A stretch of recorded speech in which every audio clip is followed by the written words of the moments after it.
So, um, yeah. Hey, out of the frying pan and into the fire, I think the phrase is. 10% tariff could have been worse.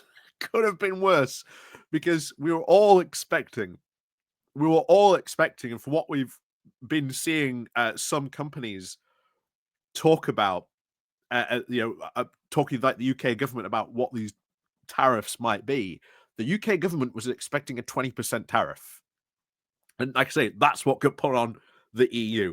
We've ended up with a 10% tariff. Now, don't get me wrong.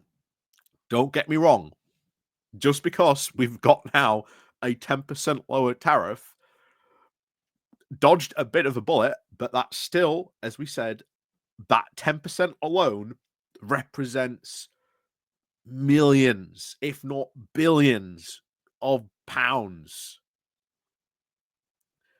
So the auto tariffs that got announced, that 25% on any car going into America, that represents a job loss in the UK of about 25,000 jobs.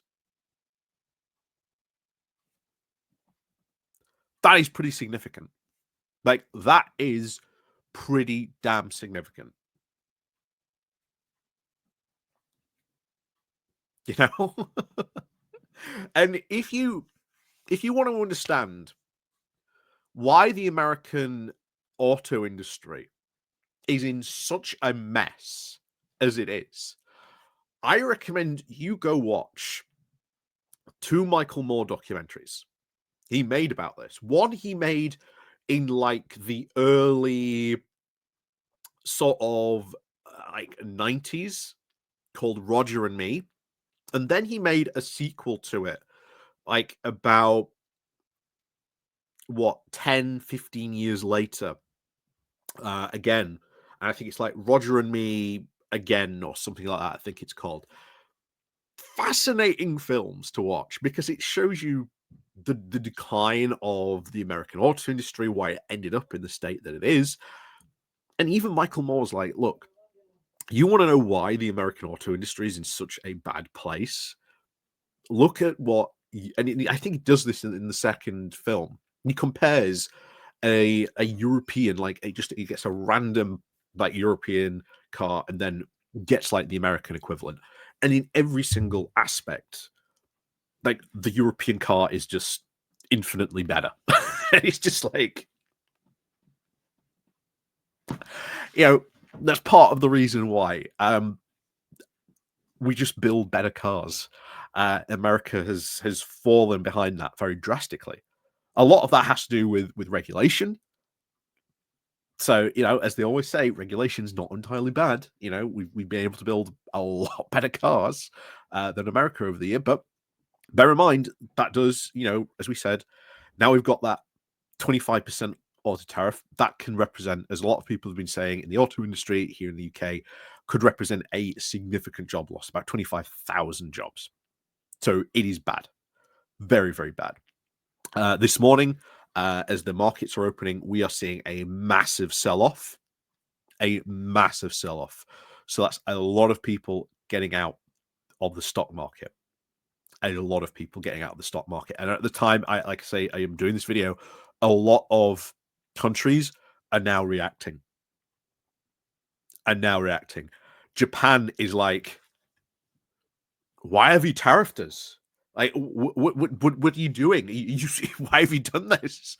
So, we're in this bizarre situation where you're seeing China, Japan, and South Korea unite against America.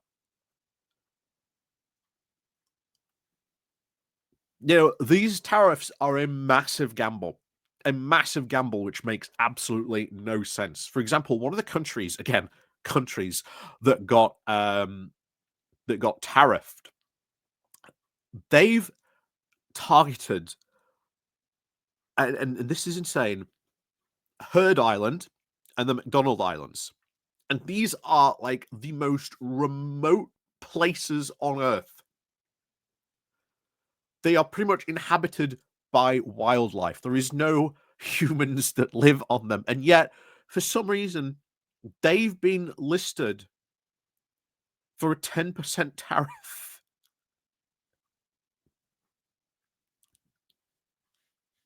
And then Norfolk Island, just off Australia's coast, that gets a 29% tariff.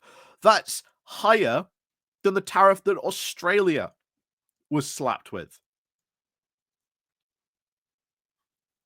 How on earth is the Norfolk Island, this tiny island, like a competitor with like the US economy?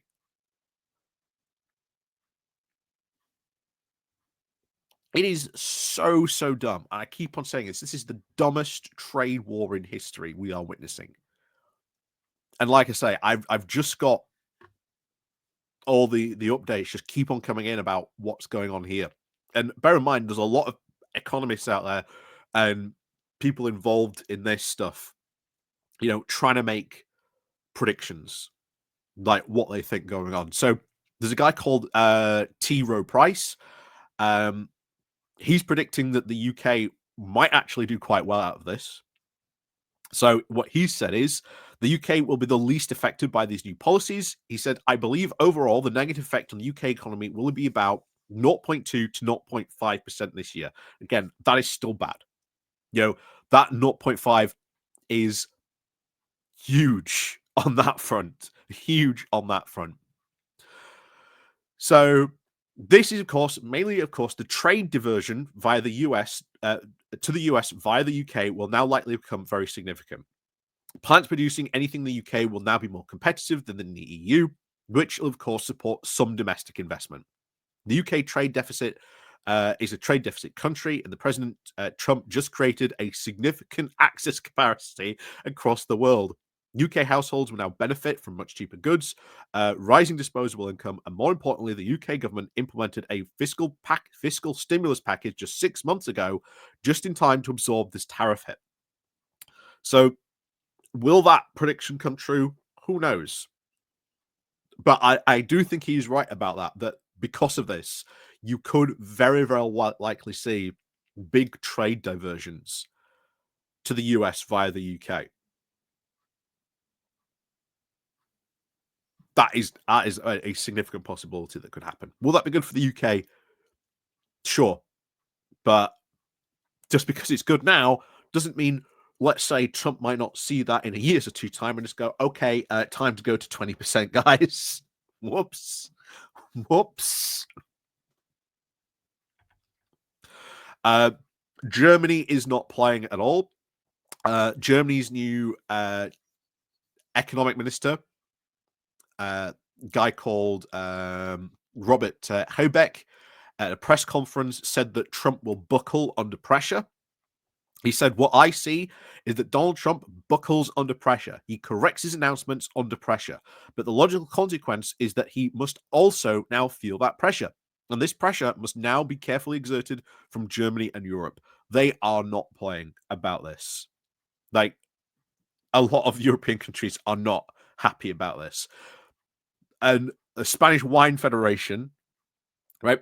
Bear in mind, the UK market, well, not the UK market, the US market, shall we say, represents about 13% of all foreign sales of Spanish wine. They're like, that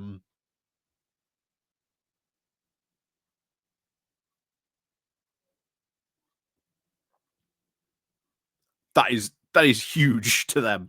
And bear in mind, that is going to sort of affect them as well. They're probably going to see, like I say, diversions. They're still probably going to sell wine to America. It's just that they will probably sell a lot less wine to America, meaning the price in America is going to go up because they're going to sort of, put more price on that wine to the American consumers, which is always going to happen. Japan coming out saying about this as well. The Japanese Prime Minister Shigeru Isubu came out and said, we've been requesting the US government review its unilateral tariff measures at our various levels, and we are extremely disappointed and regret that such measures have been implemented nevertheless. We continue to urge the US to now review its measures. They are hugely selling off at the moment on the Japanese stock market when that opened up. The other big thing we're also seeing is bond yields are falling. So the price now of US Treasury bills, UK gilts, and German bonds and other eurozone government debts are now all rallying. This is now pulling the bond yields down to a 10% low, but the UK gilt yields is now down 6 basis points at 4.4%. This might, at least superficially, sound like good news for finance ministers, as it shows that borrowing will be cheaper. The problem, though, is that bond prices are rising, but yields are falling, as investors now fear that a global trade war will lead to a global recession, prompting interest rate cuts. And we are expected to potentially see an interest rate cut. The European Central Bank is expected to announce one as well. Even the Bank of England potentially later today. We'll probably know about after 1 o'clock. That's when they tend to do things. We might very soon see that. So we are going to see a lot of stuff happening today. So by the time this video goes out, could very, very well be out of date. The US dollar, we're already seeing this sliding into this. Someone, market analyst, Dania Salvon of Capital.com, has said this, that the bottom line is that uncertainty now remains high, even without now considering that some of these new tariffs might even be cancelled or reversed just after a few days of negotiations. Rough estimates now of the economic impact could be even greater than the Smoot-Hawley tariffs of the 1930s, a set of protectionist tariff policies that raised import taxes and are widely to have now worsened the Great Depression by triggering a global retaliation and a slowing of international trade. So we could see something very similar happen as well, because we are also expecting other countries to retaliate. Even us, Starmer's come out and said, well, yeah, we're very disappointed by this, but we are reviewing measures of what we're going to do on this. Anyway, they continue saying this isn't, of course, just about trying to balance trade. It is more like the US trying to become completely self-reliant. The US is attempting now to produce and trying to consume everything internally instead of relying on global trade. And at this level of tariffs, the US would be basically isolating itself economically, cutting off most of its relations with other countries. It is hard to imagine this being an improvement now to the current situation. And it gets even worse, because there's now a guy who's worked out how these tariffs will implemented. So a guy called James Soverick put this out on Twitter, saying, just figured out where all these fake tariff rates come from. Because obviously Trump is saying, oh, look at the tariff rate they charge us. Well, here's the thing. You look at the South Korea. South Korea has a trade agreement with America, so it's not charging it a 50% tariff on US exports. Nor is the EU charging like 39% tariffs. They've just pulled it out of nowhere. So how did they actually calculate, or work out how to do this? This is insane. So what they did was they didn't actually calculate the tariff rates plus the non-tariff barriers as they say they did. Instead, for every country, they just took the trade deficit with that country and then divided it by the country's exports. So now we have a 17.9 billion trade deficit with Indonesia. It exports to us around 28 billion. That is 17.9 divided by 28 equals 64%, which now Trump claims is what the tariff rate of Indonesia is then charging us. What extraordinary nonsense this all is. Yeah. But needs to say, things could be getting interesting today. There's a lot of people saying you're going to see a recession. A lot of people now saying that. Potentially even a global recession, which if that happens, That could be very bad indeed. And remember, as that economist from capital.com, Halfon said, this is just like even greater than the Smoot-Hawley tariffs of the 1930s. And that worsened the Great Depression by triggering global retaliation and slowing international trade. Sounds a lot like what's about to happen today. So, yeah, next couple of days could be quite interesting. Next couple of days could be very interesting indeed. So, what happens from here? Who knows? And pharmaceuticals. We talked about this last time in the last video. Currently, the Irish pharmaceutical company is the companies over there are breathing a sigh of relief. We've seen their stock market rise slightly. However, something else that has come out very recently, which, shall we say, killed that rise, was that Trump also, either this week or the next coming weeks, could announce sectorial-based tariffs, because he did significantly announce, and he talked about how, like, America can't produce enough, pharmaceuticals, in America. So I think at some point he'll slap a tariff on on medicine.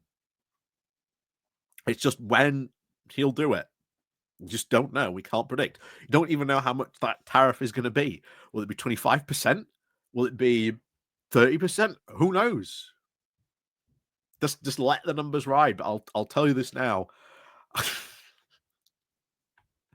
The markets today are going to go wild. Markets today are going to go absolutely wild. So, as always, thank you very much for watching, and we'll see you all next time. But oh boy, this roller coaster ain't finished yet. It is not finished yet.